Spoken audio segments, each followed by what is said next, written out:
Bonjour et bienvenue dans Grand Angle, le magazine radio du département de l'Aube. Aujourd'hui, nous avons le plaisir d'accueillir Philippe Pichery, le président de l'Assemblée départementale. Grand Angle, le magazine radio du département de l'Aube. Avec moi pour présenter ce magazine, Thomas Pasquier de la rédaction de RCF Aube-Haute-Marne. Thomas, bonjour. Bonjour Guy, bonjour à toutes et à tous. Philippe Pichery, bonjour. Bonjour. Bienvenue à vous. Alors merci donc d'être avec nous. Nous allons évoquer le plan d'action que vous avez dévoilé fin novembre aux Aubois. C'est quoi ce plan d'action ?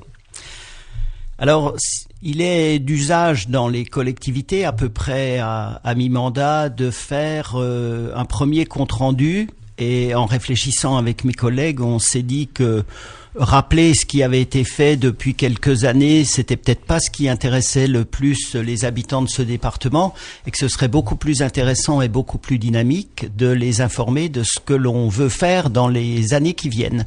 Donc de là est née cette idée, et on a donc regroupé dans un document unique un ensemble d'actions, je le précise, qui constituent pas les uniques actions du département. On n'a pas repris toutes les missions traditionnelles, on a pris tout ce qui est nouveau. Je crois que le grand intérêt d'un tel document, c'est de donner une vision globale par rapport à l'action de la collectivité. Alors un plan de 80 millions d'euros sur 5 ans, est-ce à dire que les finances du département de l'Aube sont saines ? Alors je le confirme, les finances du département de l'Aube sont saines parce que sous la présidence de Philippe Adneau et avec l'équipe qu'il a toujours suivie, la gestion des finances départementales a été d'une grande pertinence, tant par ses choix que par les précautions prises dans des périodes où il y avait énormément d'incertitudes. Et aujourd'hui, donc, en quelque sorte, on peut utiliser quelques fruits, conséquences de la pertinence des choix qui ont été faits à l'époque, sans prendre de risques, puisque on sait qu'on vit à des époques où les choses sont toujours très fragiles. Donc il faut rester d'une extrême vigilance, mais le rôle de la collectivité, c'est de faire bouger les choses pour améliorer la vie quotidienne de nos concitoyens. Ouais. Thomas avançait le chiffre de 80 millions.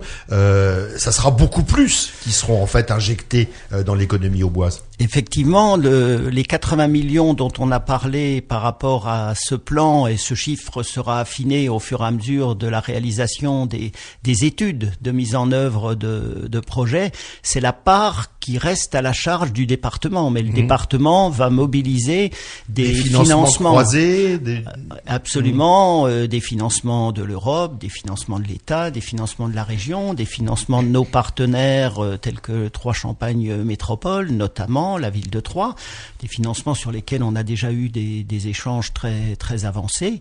Donc c'est un plan encore plus ambitieux, bien sûr, en termes financiers, que la part qui reste portée par le département. Alors ce plan montre que le département de l'Aube est là et bien là. Est-ce que c'était important aussi de montrer ça dans cette période après cette loi NOTRe, ces nouvelles grandes régions, ces nouvelles grandes agglomérations, que le département avait plus que jamais encore son intérêt ? C'est, il faut bien le dire, aussi un des objectifs de ce document. La loi NOTRe a considérablement bouleversé la donne en matière d'intervention des collectivités, et une fois passé, je dirais un petit peu la période d'adaptation, de compréhension, de digestion du nouveau cadre, le département s'est mis en ordre de bataille, si je peux dire, en ordre d'action, et c'était important de pouvoir expliquer que malgré les restrictions qu'apporte par rapport à nos capacités à agir cette loi, on est toujours un acteur absolument incontournable du territoire, puisque très simplement, il n'y a pas un projet significatif qui se fait sur le territoire du département sans que ce soit ou le département qui le porte ou que le département soit autour de la table et accompagne les porteurs de projets. Alors vous avez défini des priorités ?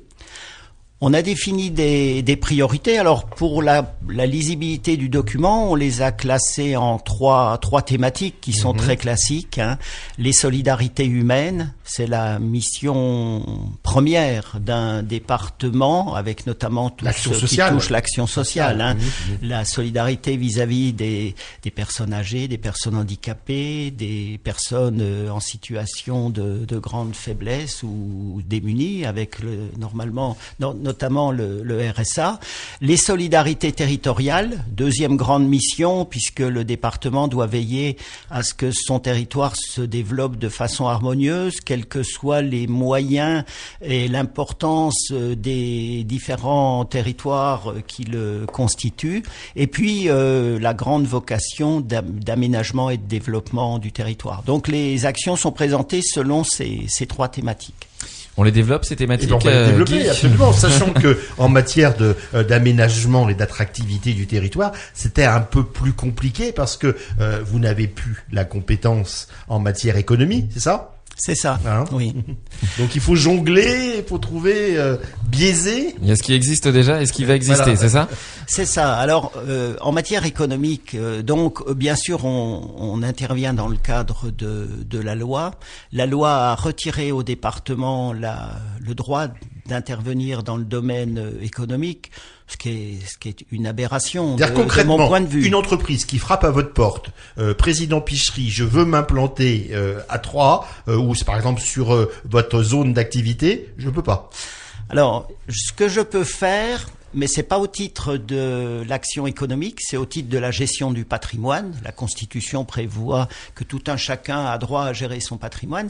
Je peux utiliser ce qui existe aujourd'hui. D'accord. C'est-à-dire des terrains en zone d'activité viabilisés qui sont à vendre, donc j'ai toujours le droit de les vendre, ou des bâtiments existants, j'ai toujours le droit de les louer. Ouais. Par contre, ce que je ne peux plus faire, et ce qu'a fait le département avec beaucoup de bonheur par le passé, c'est qu'une entreprise qui se présente, qui veut concentrer ses moyens sur l'outil de production et pour créer des emplois, relais, par exemple, et qui a besoin d'un immobilier sur lequel elle préfère payer un loyer que d'investir, encore une fois, pour garder ses moyens, pour développer plus vite son activité, le département n'a plus le droit de construire un bâtiment et de le louer à l'entreprise et donc de retomber financièrement dans ses comptes. Et ça, c'est quand même un élément extrêmement pénalisant. Oui, parce que c'est vrai que si l'Aube s'est développé, c'est grâce justement à ce qui a déjà été fait auparavant. C'est sûr, si le département n'avait pas réalisé la technopole, si le département n'avait pas réalisé le parc logistique de l'Aube, ce sont des éléments qui feraient cruellement défaut aujourd'hui dans l'attractivité et le développement de ce territoire. Grand Angle sur Thème Radio et RCF Aube Haute-Marne. Retour dans Grand Angle, le magazine radio du département de l'Aube. Aujourd'hui, nous sommes avec Philippe Pichery pour développer le plan d'action que vous venez de dévoiler. D'ailleurs, Philippe Pichery, je crois que très prochainement, tous les Aubois vont recevoir dans leur boîte à lettres ces priorités. Absolument, puisque le petit fascicule qui présente ce plan d'action sera inséré dans le prochain numéro de l'Aube Nouvelle qui sera mis à disposition tout début janvier de l'ensemble des habitants du département. Alors on continuait, Thomas, d'évoquer les différents investissements prévus. Oui, alors nous on l'a déjà sous les yeux, effectivement, ce petit fascicule, donc c'est pratique. Alors sur l'aménagement et l'attractivité du territoire, on peut peut-être commencer par un mot sur l'enseignement supérieur, puisque c'est une des spécificités de l'Aube et de nouvelles constructions pour les étudiants. Précisément, donc l'enseignement supérieur, je dirais, c'est depuis des années le fer de lance de l'action locale menée par le département, Troyes-Champagne Métropole, la ville de Troyes, en lien avec la région. C'est une action qui a largement montré sa pertinence et ses effets. On a maintenant 11 000 étudiants. Il y a pas si longtemps que ça, il y en avait que 3 000. Ça a profondément changé la ville et son économie. Et donc, on poursuit en ce sens avec des opérations très intéressantes. Le doublement des locaux de l'EPF pour doubler le nombre d'étudiants accueillis. Et opération qui va se dérouler parallèlement à la création des locaux de l'ESTP, qui est donc une école d'ingénieurs qui accueillera dans les années à venir 300 élèves ingénieurs. La poursuite du développement au cœur de la ville de Troyes des locaux pour l'université de Reims-Champagne-Ardenne. Ça, c'est une opération portée par Troyes-Champagne Métropole, mais à laquelle le département contribuera financièrement. Et puis, une très forte attention aussi à l'université de technologie de Troyes, dont les locaux vont être reconfigurés pour optimiser les dépenses et notamment les dépenses énergétiques, pour libérer des marges de manœuvre et pour pouvoir accueillir de nouveaux étudiants dans le cadre de nouvelles formations. Et puis alors il y a aussi le centre sportif de l'Aube qui va être agrandi et puis une nouvelle halle sportive pour les étudiants qui va ouvrir ses portes. Précisément, cette opération s'inscrit dans le cadre du grand partenariat qui a été constitué par l'ensemble des collectivités locales dans la perspective de Paris 2024. Donc c'est l'occasion de valoriser notre potentiel en équipement et en capacité d'accueil. Et donc effectivement, le centre sportif de l'Aube, qui est aujourd'hui un établissement reconnu et qui accueille de très nombreuses délégations, va faire l'objet d'aménagements complémentaires en termes d'unités complémentaires en hébergement, mais aussi de locaux divers qui vont permettre d'en renforcer la pertinence. Et puis en termes d'équipement, il y a plusieurs équipements qui vont être soit portés par le département, soit par TCM, soit par la ville de Troyes, à l'intention des disciplines que sont notamment l'escrime, la gymnastique, le BMX. Et en matière d'escalade, le département, c'est probablement quand même l'opération phare de ce programme, va réaliser une nouvelle halle sportive universitaire à proximité de celle existante, puisqu'il faut aussi accompagner la montée en effectif du nombre d'étudiants. Et cette halle accueillera un mur d'escalade de dimension internationale qui va nous permettre assez rapidement, après sa réalisation, d'accueillir des manifestations internationales et probablement aussi d'accueillir un pôle espoir en ce domaine au plan national. Ouais, l'objectif, c'est que pour les prochains JO, qu'on puisse accueillir à Troyes des équipes qui viendront en amont s'entraîner. Précisément. Donc, soyons précis. Il y aura pas d'épreuve olympique. Voilà, ce serait bien si on avait pu. Bien que, je sais pas. Peut-être que l'épreuve olympique de football, pourquoi il y aurait pas des matchs au stade de l'Aube. Il y a peut-être quand même quelques cartes à jouer. Mais la carte là que l'on abat tous les acteurs et partenaires locaux, c'est celle d'accueillir les délégations nombreuses qui vont venir en repérage les années qui vont précéder les Jeux. Et là, pour faire découvrir notre territoire, on a des atouts vraiment très importants. Alors, les étudiants, le sport et le tourisme aussi, puisque le département mise sur de nouvelles créations, notamment autour des lacs. Le tourisme, alors le tourisme, on le sait, c'est un support à la fois de communication et d'économie, de création d'emplois extrêmement important. On a la chance d'avoir de nombreux atouts en ce domaine. Alors la carte que joue le département grâce à la qualité de son patrimoine, à la qualité de ses paysages, de ses espaces, c'est d'offrir du tourisme authentique, du tourisme tranquille, que recherche avec la vie que mènent les gens, avec la société qui devient quand même de plus en plus compliquée et rude.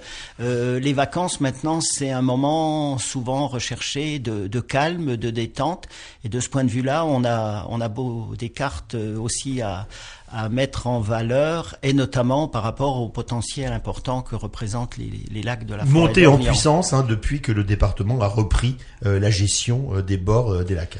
Effectivement, le département a repris la gestion des bords d'eau, ce qui était une opération qui s'est avérée pertinente pour une question de cohérence, puisque de toute façon, il avait des services, les services routiers notamment, mais pas seulement, les services du centre sportif de l'Aube, qui intervenaient sur des thématiques de même nature, donc de regrouper l'ensemble des activités sous une seule autorité, c'était un critère pour être plus efficace et à coût moindre, puisque aujourd'hui les préoccupations financières sont présentes partout.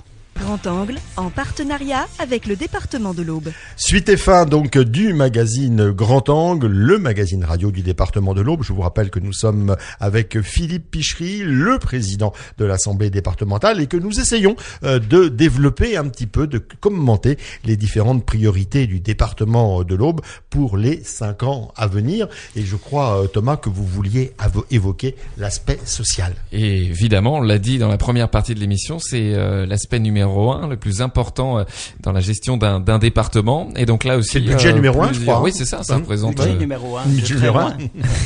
Quelles sont du coup là les grandes lignes concernant l'action sociale, Philippe Pichery? Alors, comme je le disais, c'est vraiment la compétence numéro 1 du département. L'actualité nous rappelle effectivement qu'il y a parmi nos concitoyens beaucoup de gens qui connaissent des situations de difficulté et le département s'attache à apporter les solutions les plus adaptées. Alors, dans les grandes lignes, je dirais d'ailleurs d'abord qu'il y aura un renforcement de notre action de proximité. L'action sociale, plus que tout autre, c'est une politique dans laquelle il faut être au plus près du terrain et des gens. Donc il y aura principalement la création d'un nouveau centre médico-social au cœur de la Chapelle Saint-Luc qui permettra de travailler dans les meilleures conditions et qui permettra au public... Contrairement à l'État qui se désengage et qui abandonne un petit peu les campagnes, vous souhaitez justement renforcer cette présence de proximité, hein. C'est indispensable quand on connaît les domaines dans lesquels intervient le département. On continuera aussi à œuvrer, même si c'est pas directement notre compétence, dans le domaine de la santé, parce que là on a un vrai problème dans le département et le département continuera à soutenir les créations de maisons de santé. Je rappelle qu'il a équipé aussi de dispositifs de télémédecine les EHPAD et que ça va permettre des développements qui pourront concerner toute la population. Un volet très important, c'est l'enfance. Alors, en matière d'aide sociale à l'enfance, il y a toujours un nombre important d'enfants qui sont en situation de danger et dont le département... Qui sont placés par la justice. Qui sont placés par la justice, qui me sont confiés. Qui vous sont confiés. Je dis qui me sont confiés puisque le texte dit que c'est le président du département qui doit prendre les mesures pour permettre à ces enfants de trouver la stabilité qui leur permette de s'épanouir. Et on a bien sûr le problème des mineurs non accompagnés, venus de l'étranger. Donc là aussi des dispositifs sur lesquels on va mettre en œuvre des actions nouvelles. Les bénéficiaires du RSA, un pan très conséquent de notre action où on va renforcer les actions permettant un retour plus rapide à l'emploi en travaillant notamment avec les entreprises du territoire, avec les organismes professionnels. Je pense que là, il faut changer la méthode de travail. C'est un souhait qu'il y a partout au niveau national. Le handicap, là, on a un chantier très important parce que, faute de place, les établissements sont des fois occupés par des publics qui ne devraient plus y être. Je pense par exemple aux jeunes adultes qui sont encore dans des établissements pour l'enfance et qui bloquent l'entrée d'enfants dans ce dispositif alors qu'il y a besoin de place. Donc on a lancé un travail important avec l'ARS, avec l'État pour restructurer toute la palette des offres. Et puis un volet auquel je tiens beaucoup qui est un soutien très fort au monde associatif.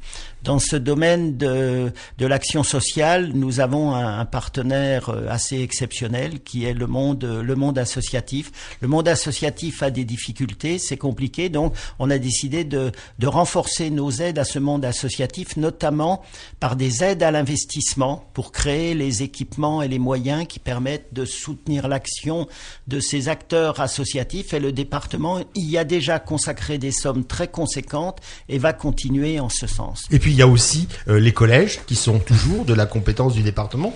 Alors effectivement, là on touche au domaine de l'éducation. Bien sûr, nos collèges, on continuera de les rénover. Une action à destination des collèges, une action phare, c'est l'action par rapport donc aux cantines scolaires, l'action sur les circuits courts, favoriser les produits du territoire et favoriser les circuits courts dans une démarche qu'on n'a pas évoquée mais qui est très présente au cours de tout ce plan, qui est aussi la démarche de la transition énergétique. Donc nous devons tous veiller à prendre des décisions qui nous permettent de contribuer au redressement de la situation. Dernier actuelle. point, Thomas. Oui, pour finir en quelques mots, Philippe Pichery, tous ces sujets qu'on a évoqués, toutes ces priorités, leur pertinence, leur efficacité sera suivie, sera jugée.